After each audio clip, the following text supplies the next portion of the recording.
Hello friends, आज के video में हम इन नंबरों का कॉमन फैक्टर निकालना सीखेंगे।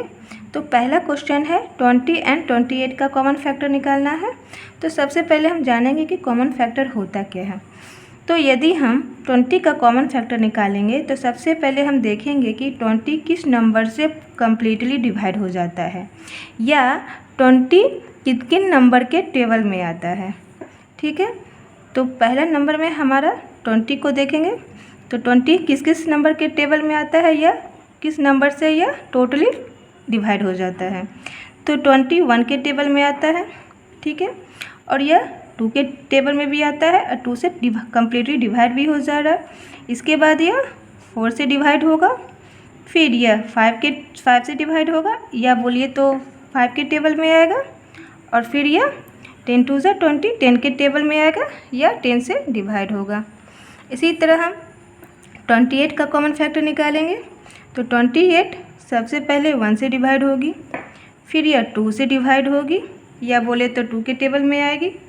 इसके बाद यह 4 से डिवाइड होगी, 5 से डिवाइड नहीं होगी, 6 से भी नहीं डिवाइड होगी, फिर यह 7 से डिवाइड होगी, फिर यह 14 से डिवाइड होगी, फिर 28 से कम्प्लीटली डिवाइड होगी। ठीक है, इसलिए हमारा कॉमन फैक्टर क्या हो गया? कॉमन फैक्टर, अभी हम 20 का फैक्टर निकाले, 28 का फैक्टर निकाले। अब हमें कॉमन फैक्टर निकालना है, तो नंबर जो दोनों में हो यानी दोनों में कॉमन हो। तो यहाँ देखिए 1 20 में भी है और 1 28 में है, तो यह दोनों में है यानी कॉमन है, इसलिए यह कॉमन फैक्टर हो जाएगा। हम यहाँ 1 लिख दिए।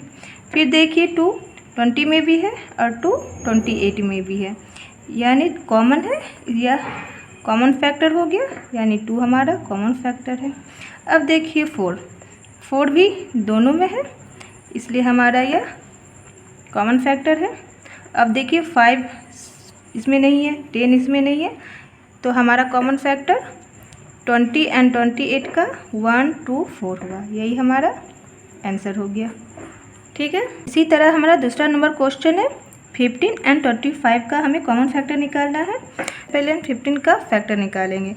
तो 15 1 से डिवाइड हो जाएगा, इसके बाद यह 3 से डिवाइड होगा, फिर 5 से डिवाइड होगा और फिर यह 15 से डिवाइड होगा। ठीक है, इसी तरह 25 1 से डिवाइड होगा, 5 से डिवाइड होगा या 5 के टेबल में आएगा, फिर 25 के टेबल में आएगा या 25 से डिवाइड होगा। ठीक है, तो हमारा कॉमन फैक्टर बताइए क्या क्या होगा? वह नंबर जो कि दोनों में कॉमन हो। ठीक है, तो यहाँ दोनों में क्या क्या है? देखिए 1 है, तो यह हम 1 फैक्टर कॉमन है, इसलिए 1 हमारा कॉमन फैक्टर हो गया। 3 नहीं है, इसमें देखिए इसमें 5 है, तो 5 नंबर हमारा कॉमन है, इसलिए यह कॉमन फैक्टर हो गया। अब देखिए कोई नहीं है, इसलिए 15 एंड 25 का कॉमन फैक्टर हमारा 1 एंड 5 हो गया। ठीक है, 35 एंड 50 का कॉमन फैक्टर क्या होगा यह कमेंट करके बताइए।